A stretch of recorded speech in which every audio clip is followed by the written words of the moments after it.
E aí, maravilha, tudo certo? Ótimo! Continuando com o resumo do livro Para Ensinar Educação Física, Possibilidades de Intervenção na Escola, de Darido E. Souza Júnior, ok? Então vamos lá. O título é Educação Física e Estilo de Vida Ativo. A atividade física sempre fez parte da rotina do ser humano. Há muitos milênios, as atividades físicas possibilitavam ao homem a realização das ações do cotidiano como caça, pesca, autodefesa e capacidade de se defender. Em uma época sem tecnologia e eletrodomésticos, o esforço físico e o trabalho muscular eram essenciais para a continuidade da espécie. Atualmente, por conta da tecnologia, o ser humano é capaz de ficar dias, semanas e meses sem fazer grandes esforços e nem por isso deixa de trabalhar, de se alimentar ou estudar. Apesar de hoje existirem diversas áreas da saúde recomendando a inserção de atividades físicas nas rotinas das pessoas, e apesar de a maioria delas terem consciência de seus benefícios, por que ainda existem muitas pessoas que não fazem atividades físicas? A resposta pode estar na educação física escolar, que deve possibilitar a aquisição de conhecimento e a prática prazerosa para que, após a fase escolar, as pessoas se sintam motivadas a continuar com suas atividades. Vamos para as novas tecnologias e o estilo de vida. Se por um lado a tecnologia facilita a vida das pessoas, dando mais conforto e informação, por outro lado ela é responsável por um estilo de vida menos ativo e mais sedentário. Essa imobilidade é responsável pelo aumento dos riscos de diversas doenças crônicas. Dessa forma, é preciso discutir na escola mudanças comportamentais provocadas pelo avanço tecnológico e analisar o impacto que isso provoca na vida das pessoas. Falando sobre saúde de uma forma ampla e tratando da organização da aula, é preciso respeitar todas as fases de uma aula prática, tais como preparação, aquecimento, a parte principal e a volta calma, relaxamento.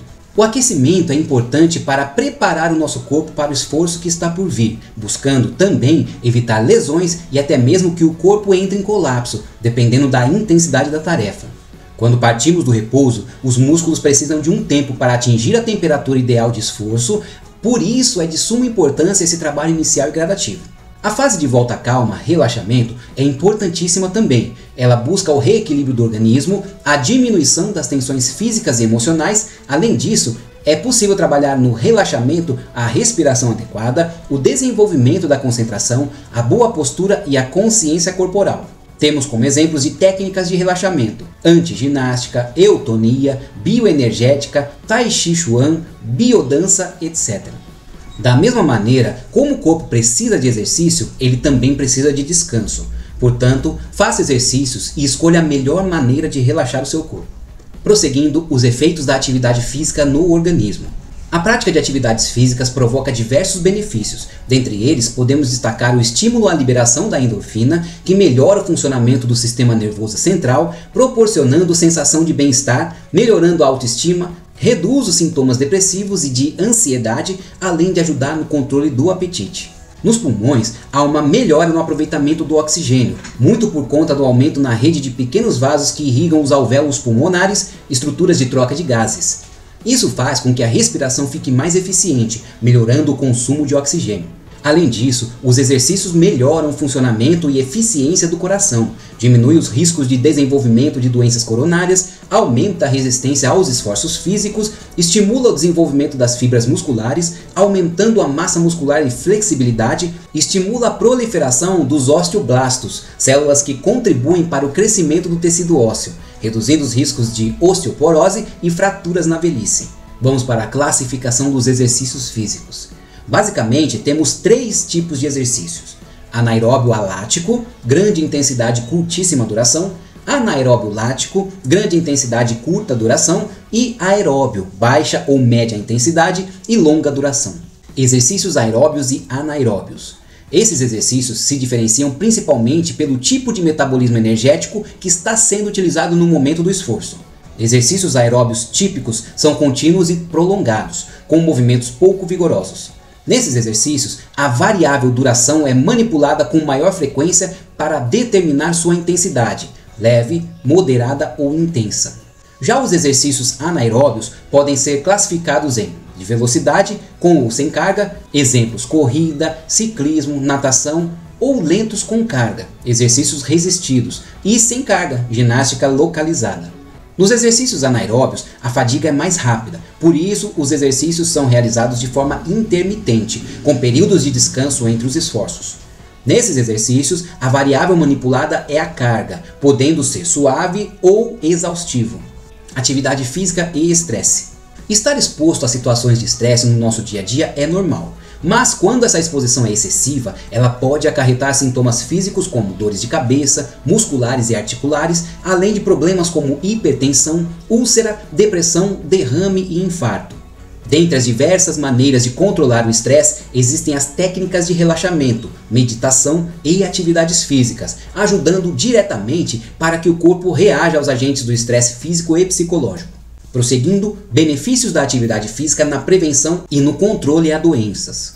O tipo de atividade física que estamos fazendo é determinado por 3 fatores: duração, intensidade, que está diretamente ligada à frequência cardíaca. A atividade saudável deve ter intensidade entre 60% e 70% da frequência cardíaca máxima. E a frequência.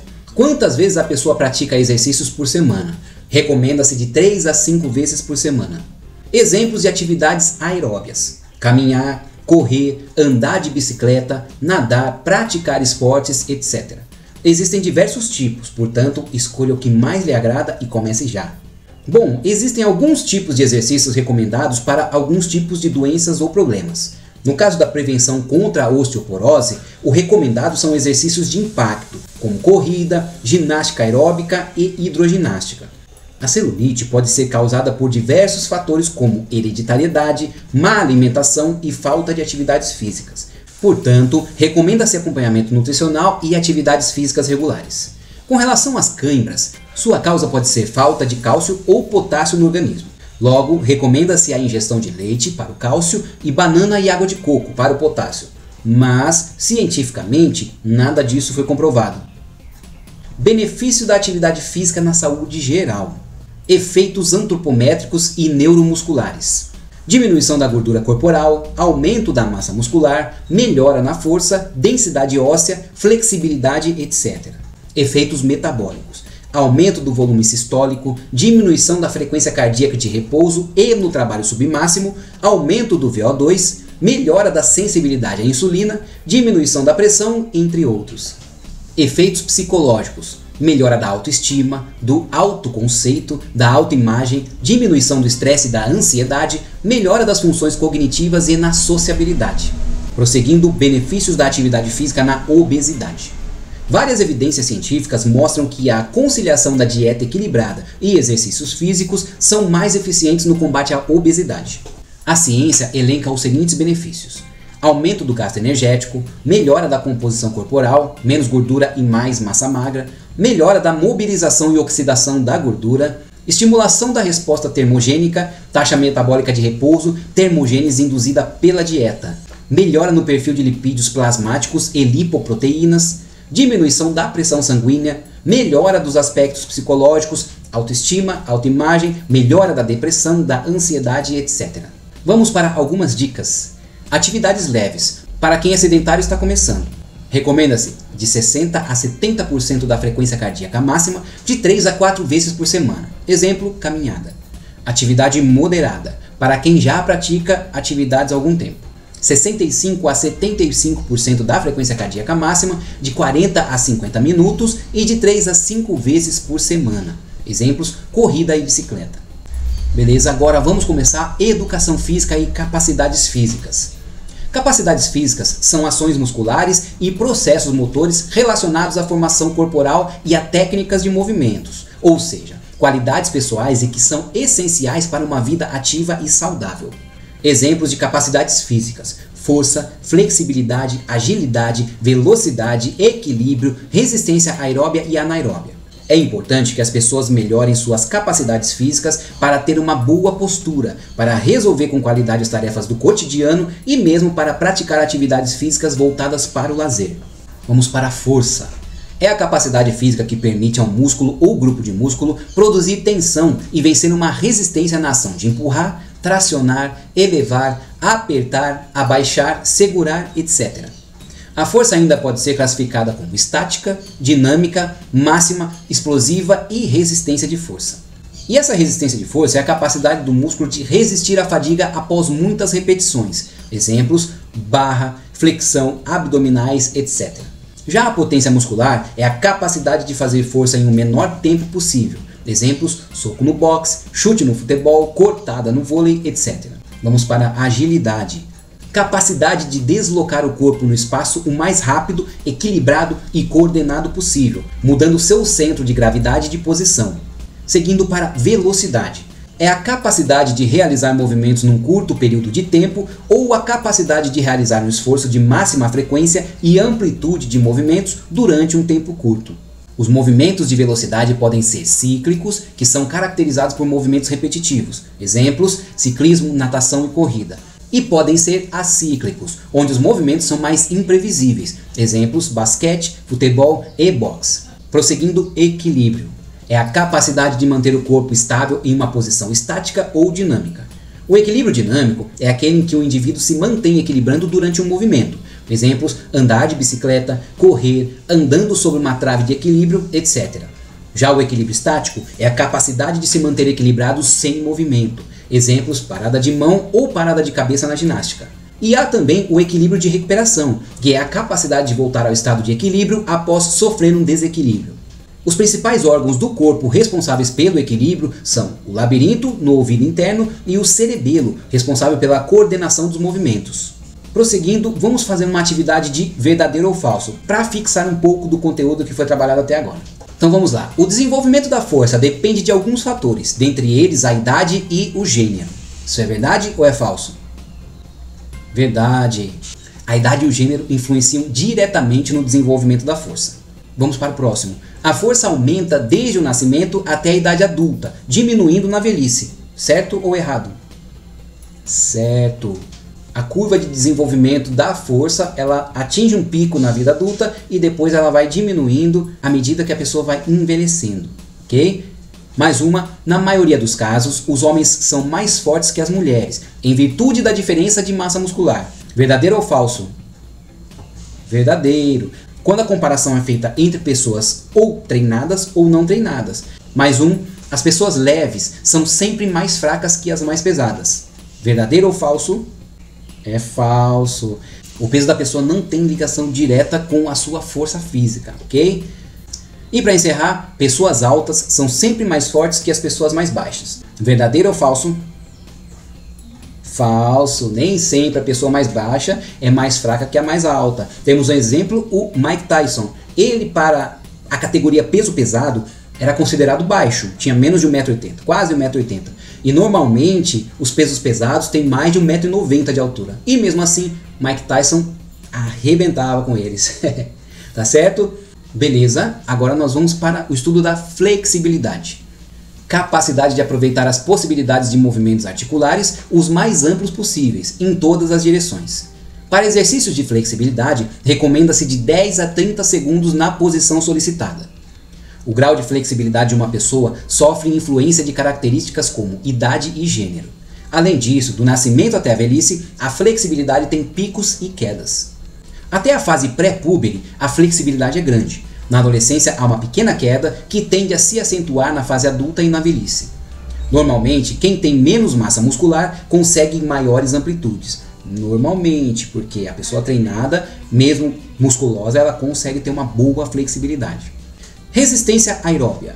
É o tipo de resistência que permite manter o esforço de intensidade moderada por um longo tempo, com equilíbrio entre o consumo e a captação de oxigênio. O desenvolvimento da resistência aeróbia passa por 3 elementos. Primeiro, a frequência, número de vezes em que se pratica atividades ao longo de um período, recomenda-se pelo menos 3 dias por semana.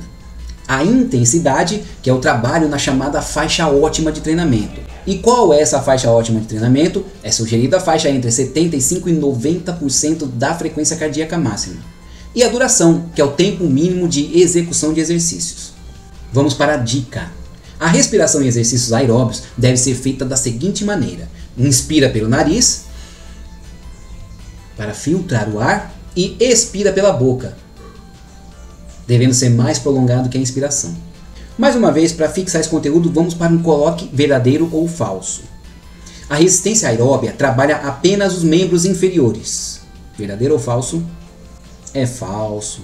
Normalmente o exercício aeróbico trabalha o corpo todo e dependendo do exercício, do tipo de exercício, ele vai trabalhar mais os membros inferiores, mas também existem aqueles que, mesmo sendo aeróbico, trabalham membros superiores também com mais intensidade, ok? Então essa afirmação é falsa. O bom desenvolvimento da resistência aeróbia contribui para a prevenção de ataques cardíacos. Verdadeiro ou falso?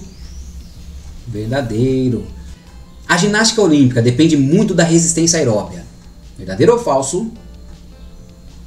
Falso. A ginástica olímpica ela trabalha muito mais força, equilíbrio e flexibilidade. O triatlo é uma prova de resistência aeróbia. Verdadeiro ou falso? Verdadeiro. Triatlo é aquela competição que envolve natação, ciclismo e corrida. Beleza? E para encerrar, a prova de 100 metros rasos do atletismo é uma prova de resistência aeróbia. Certo ou errado? Errado. Aqui é resistência anaeróbia. Então vamos para educação física e socorros de urgência. Mas não agora. Vamos dar uma pausa, recuperar um pouco e depois continuamos com o nosso estudo do livro Para Ensinar Educação Física, Possibilidades de Intervenção na Escola, de Darido e Souza Júnior. Maravilha? Valeu e até a próxima!